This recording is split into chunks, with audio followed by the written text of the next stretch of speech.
Right, YouTube family, what's going on? I'm in the fight chair.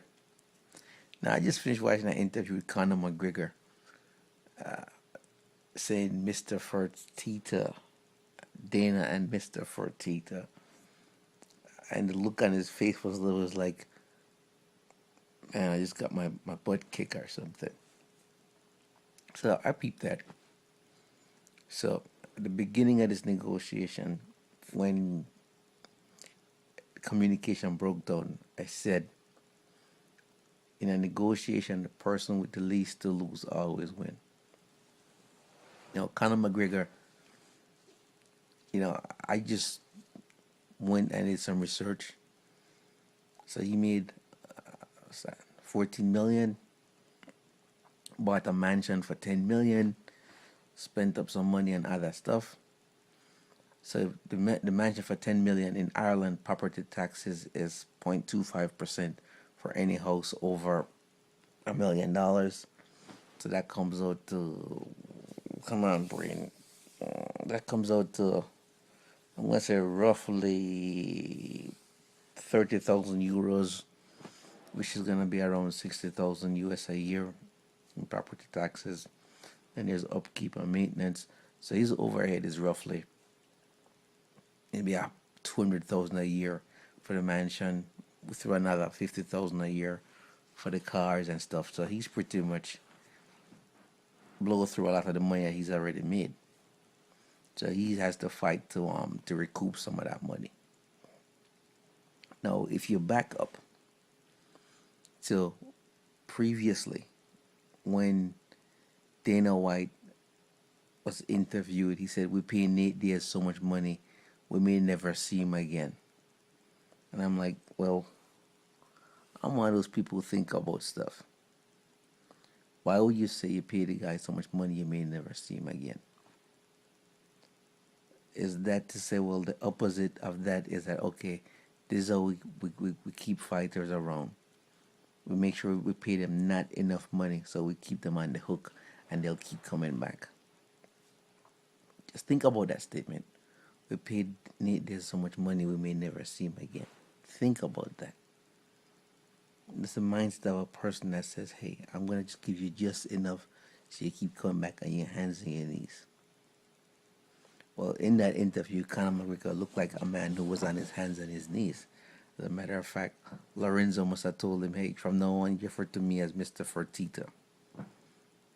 So he was like Mr. Fertitta. If you go back to the previous interviews with him, he always says Dana and Lorenzo and Dana and Lorenzo. But now he says Mr. Fertitta. So he's like, yeah, they broke him down. They made him know, hey, you're not going to make any money if you don't do what you're supposed to do. But to his credit, with great power comes great responsibility. You have a family to feed. You call the bluff. You messed up. It didn't work out for you. You came back and you stuck it out. You man up. You apologize. You did what you're supposed to do. You're making it right and you're doing the right things towards getting back in the ring. But as Cannabis Hills, one of the great YouTube comment, his comments always get my mind going. As he said, it never should happen in the first place. Dude just went and did the press conference, and looking back now, I'm starting to agree with him. Conor McGregor said he did agree to do the last press conference, the big one in New York, but not the other ones in between because he just didn't have the time to do it, and he wanted to continue training. In addition to the death of Jorge Cavallo that he witnessed, he believed that if he had go to the press conference, the tours, he'd have been asked a lot about the death of the young man, and he didn't want the death of the young man to be overshadowed by him doing interviews. That's not something that he felt comfortable getting on camera talking about. So he felt like avoiding the press for a period of time. All right, that's cool. I understand. And he said he had to do what he had to do for himself, and it worked out. I just checked what he posted on Twitter that it worked out because the UFC was able to save face. He was able to still continue fighting. So it's a win-win situation for both parties. I, I get that. I can dig that. No problem. I can dig that. But here's where the problem comes in now. Nate Diaz, he just got $600,000. You know what he bought for himself? He spoiled himself and lavishly bought himself a bang. So Nate Diaz's cost of living is lower. This guy who's been scrapping and struggling for a long time, so he's saving his bread. Lorenzo Fertitta and Dana White flew to his hometown to negotiate with him, and they couldn't come to an agreement. Means Nate Diaz wants more money. Conor McGregor is trying to tell Nate Diaz, hey, listen, man, stop the nonsense, just come on and fight. But Nate Diaz is smart. He said, no, not this time. You guys gonna pay me, and you're gonna pay me more money. I have no problem doing the press conferences. I have no problem doing the tours. But you're gonna pay me. You're gonna pay me more money, because the question has not been answered. Can Conor McGregor come back and beat Nate Diaz? Is Conor McGregor the real deal? If Conor McGregor comes back and beat Nate Diaz, then everybody will all of a sudden say, "Oh, he's the real deal. Oh, he's good. He's good. He's the man." All of a sudden, his earning power, his ability to get draw more people and goes up. So it's almost in Conor McGregor's mind, he can't move on to anything else until he defeats Nate Diaz. Because in the interview, he said, "Well, if I lose, then the whole ship and everything I've worked for goes down." Well, Nate Diaz know, hey, you need me more than I need you. Every story needs a villain and a hero. If you're gonna be the hero and I'm gonna be the villain, I want to be paid some good money for that. You know? And so the mindset of the UFC is, hey, if we pay these fighters just enough, they'll keep coming back. If we pay them too much, then they may go away. That's why Dana White said, hey, we pay Nate Diaz so much money, we may never see him again. When I heard that, I was like, whoa, that's really crazy. So now, here it is that Conor McGregor is doing the interview. You watch his body language, and you will say, I told him something to scare the crap out of him. He realized the mistake he made with that $10 million. He realized he was just hung up on himself. And to his credit, in front of the world, he apologized. He did the right thing, came back, and he got it fixed. Now, I don't know if Lorenzo Ferta or Mr. Ferta, as Conor McGregor says, is gonna reach an agreement with Nate Diaz, because Nate Diaz is gonna want some serious change to make that happen. So I'm definitely happy that Conor McGregor came to his senses and is back. But I think that the strained relationship with the UFC, in terms of the negotiations and how things worked out, is gonna put him under some kind of pressure. Because I don't, when I look into his eyes, I don't see that wild, cagey guy anymore. I just see somebody who's just been like somebody who's been just in a back room getting worked over and beaten up, and then sent out in front of the cameras to. So he has to jump through hoops and do whatever he's supposed to do to keep his family afloat, and he's willing to make the sacrifice, to man up and apologize. So I can respect that. I definitely can respect that. The only thing that's throwing me off is just the fact that he tweeted that he was back on the fight card. And he's not crazy. So they must have told him something. Then they went back and they changed their mind and then took him off the card. But nonetheless, that's all in the past. So he's coming back, and hopefully they can reach an agreement with Nate Diaz. But they're gonna have to pay Nate Diaz some really good money to reach an agreement with him. And I could dig that. Now, I don't expect Conor McGregor to be fighting Floyd Mayweather anytime soon. I don't want to see him doing nothing but doing UFC fights. I don't even want to see him fighting Nate Diaz, to tell the truth. I want to see him back defending his title. whoever win Jose Aldo Frankie Edgar. I want to see him defending that title. That's what I really want to say. I have no interest in these other sidebar stuff. I want to see Champ defending his belt. That's what I really want to say. And I could care less if he loses to Nate Diaz the second time. Because if he loses to Nate Diaz the second time, which we know is gonna happen, was what then? Huh? I'm more interested in him going back into the division where he was and defending his title. That's what I'm more interested in. This other sidebar stuff, nah, it's just not holding my attention. But from, I guess, a fight fan perspective, it's gonna sell some pay-per-views. It definitely will. Cause think about this.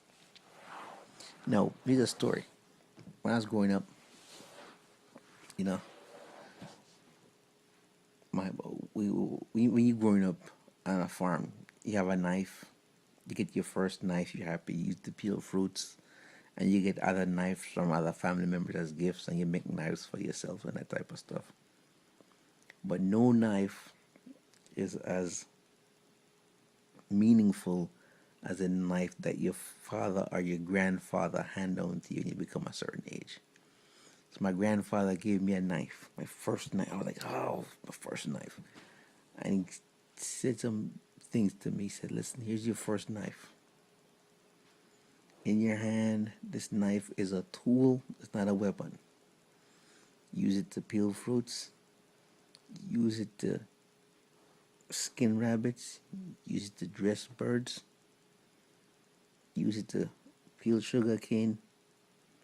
Use it to make fire. Use it to do everything else as a tool. Do not use it as a weapon. But if you have to defend yourself and you have no other option, if you're confronted with a situation and you tried everything to work it out and walk away peaceably from somebody, and you have no choice but to pull the knife. If you pull it, you have to use it. Do not hesitate. You must use it. If you hesitate, it could cost you your life. If you use it, it's gonna cost the other person their life. And then after it costs the other person their life, your life could potentially be ruined. So this knife that I'm giving you is you have to be responsible with it. Give me the knife, and thank God I was responsible. I never killed anybody. I use it for fruits. I used it I used it as a tool. I never that in a conflict. That was never my first resort because once, like he said, once you pull the knife, you gotta use it. The same thing with Conor McGregor. He called the UFC's bluff. He was gonna retire. If it came down to the wire and he said, "Hey, I'm retiring," they would have bent over backwards. You know why? Last fight with John Jones, St. Briggs for 320 to 400 something thousand pay-per-view buys. Are you serious here, dude? 4 million something pay-per-view buys. And Conor McGregor is doing 1.2 million and 1 million pay-per-view buys. So they really needed him more than he needed them. But he spent all his money buying the mansion, leasing the Bentley, getting heavy overhead, living a good life, drinking the good whiskey. So now he has to fight. UFC knows that he's in a situation where he's financially vulnerable, so he has to make a deal. So it's like, okay, we need you to come back and get these pay-per-view buys up, and you need us so you can be financially stable and cover your cost of your overhead. So it's a situation where if you go that way or we go this way, well, I think in the old days when Ronald Reagan the man was around, the Soviet Union and America had this term they call mutual destruction.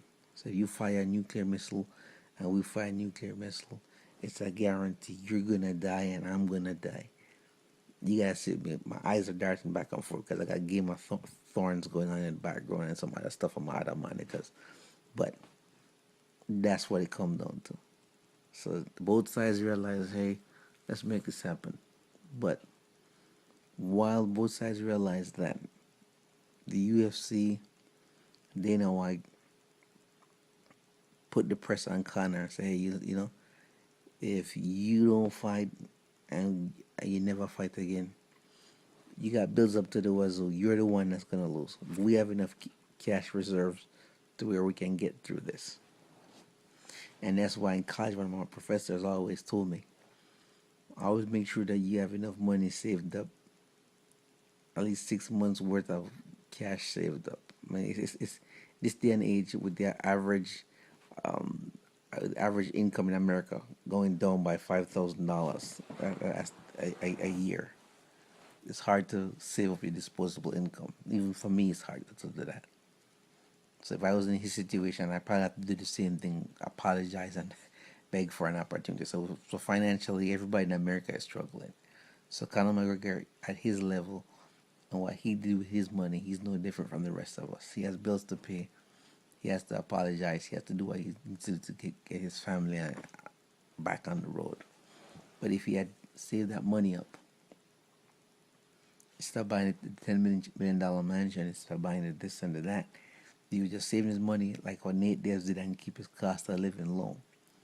He'd have $14 million sitting in the bank that he'd be able to use to say, hey, listen, okay, you guys want to do it, go that route? I'm good. I got 14 million. I just sit tight. And that would have bring UFC to the table and it would work out to his advantage. But when he called their bluff, he didn't have the ammunition to go the distance. And because both sides would have been just mutually destroyed, it would just work out better for him to just apologize, get his hands and knees and beg for an opportunity, and then afterwards do the interview and then get the ball rolling again. Now, as for Nate Diaz, we don't know if Nate Diaz is gonna say, okay, yeah, let's play ball, sure, good deal. I don't think he's gonna do that. He's gonna make sure that he gets paid good money. He got 600,000 the last time. The second time, he's probably gonna want a million or 1.2 million. He's gonna make sure he gets paid good money. So that's why Conor McGregor had to come to the table and he had to work it out. He tweeted that, hey, it worked out well for everybody and everybody won. It was a win-win situation. They saved face, he saved face, and he was able to to still be there fighting. So, I'm happy for him.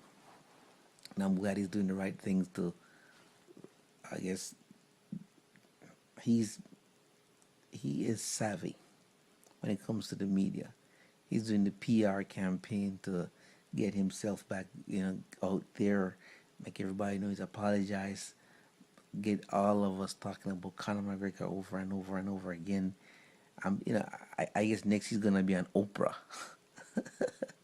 Oprah is not on anymore. Maybe that probably Dr. Phil or one of them shows. You never know, but he's really working the PR stuff to get his name out there.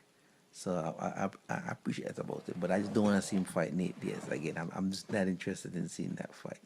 That's from the fight chair. That's my 2 cents. I'm out. Sorry the video is so long, but I had to get into the money. I had to break it down, man. All right, peace out.